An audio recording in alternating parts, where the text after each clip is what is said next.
शेतकरी मित्रांनो, आपला हा कापूस 2 जून रोजी लागवड केलेली होती. त्याच्यानंतर आपण 7 जूनला उडीद लागवड केलेली होती. सुरुवातीला थोडा पाऊस झालेला होता, नंतर मोठा खंड पडल्यानंतर आपण आपलं नियोजन चालूच ठेवलेलं होतं. SR कल्चर, त्यापासून बनवलेल्या निविष्ठा जमिनीतून देणे, जाड मीठ याच्या फवारणीसुद्धा आपण 2 फवारण्या केलेल्या आहेत. सर्व ऑल इन वन निविष्ठा प्लस या. तर शेतकरी मित्रांनो, त्यावेळेला उडीद हा आपला असं वाटत होतं की उत्पन्न येणार नाही, अजून सांगता येणार नाही, पण तरीसुद्धा असं वाटत नव्हतं. आणि आपण उडीदाला म्हणजे कापसाला दररोज थोडं थोडं निविष्ठांमार्फत मुळे पाणी देत होतो. आता काही लोक शेतकरी म्हणत होते की बुवा उडीद हा पिवळा पडून जाईल, त्याच्यानंतर येणार नाही बरोबर अपेक्षित, म्हणजे खराब होऊन जाईल बुवा, त्याला खर्च वाढेल. पण शेतकरी मित्रांनो, अजून आपण जर पाऊस झाल्यानंतर किंवा पाऊस चालू आहे, अजून फवारणी काहीच केलेली नाही आहे, पण जे आपण अगोदर नियोजन केलेले आहे त्याचा हा फायदा आहे. आता बघू शकता तुम्ही, पानाची सई, फूल, आता हे शेंगंसुद्धा लागायला सुरुवात होऊन गेलेली आहे. फुटवेही चांगले आहेत, शेंगही लागायला सुरुवात झालेली आहे. वाढ पण आता पाऊस पडल्यामुळे अपेक्षित चांगली झालेली आहे. कापसामध्ये बी फळफांद्या चांगल्या निघून गेलेल्या आहेत. बघू शकता तुम्ही, कापसामध्ये आपल्याला उडीदाचा काही एक साईड इफेक्ट नाही आहे, उलट आपला कापूस थोडा चांगला दिसतो आहे. वास्तविक पाहायला 2 जूनची लागवड ही. तर शेतकरी मित्रांनो, आपण जे सुरुवातीचं नियोजन केलेलं होतं त्याचे हे बेनिफिट आहेत. आपल्या जमिनीमध्ये काळी कचरा कुजवणे सगळ्यात महत्त्वाचं, त्याच्यामुळे सेंद्रिय कार्बन वाढतो.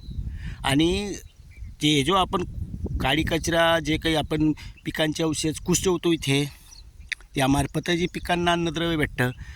आणि शेतकरी मित्रांनो, जो रासायनिकवर होणारा खर्च आहे तो आपला कमीच होतो, कारण आपण नैसर्गिकरित्या आपण अन्नद्रव्य पुरवतो आहे. आणि आजच्या कंडिशनमध्ये असा कापूस आहे, 3-4 बोंडं लागून गेलेले आहेत. फुलधारणा आता चांगलीच झालेली आहे.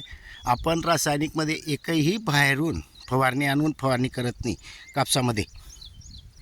आणि आपण जे वापर करतो ते जे आपण सांगतो, कारण आपल्यामुळे दुसऱ्या शेतकऱ्यांचं नुकसान व्हायला नको. कारण मी वापरू काही आणि सांगू काही असे आहेत भरपूर, पण आपण ते करतच नाही.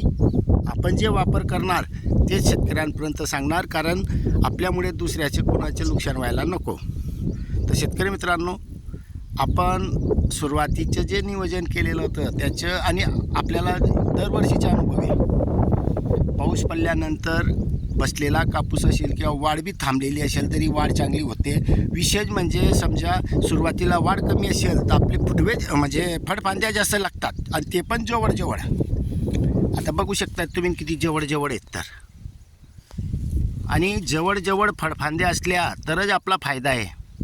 आणि बोंडांची जे जवळची साईज आहे ही एक महत्त्वाची असते. नाही तर काही वेळेला आपण जास्त खतं दिले गेले असतील, पाऊस पडला असेल तर वाढ अशी होऊन जाते की कापूस असं वाटतं शेतकऱ्यांना भारी आहे, पण कापसावर वाढवर जाऊ नका किंवा क्वालिटीवरही जाऊ नका. आपल्या शेतामध्ये किती फळफांदे आहेत आणि फळं किती व्यवस्थित लागले आहेत हे पाहणं महत्त्वाचे. वाढ करून फायदा नाही आहे. वाढ कमी ठेवा, नायट्रोजनयुक्त खतं कमी द्या.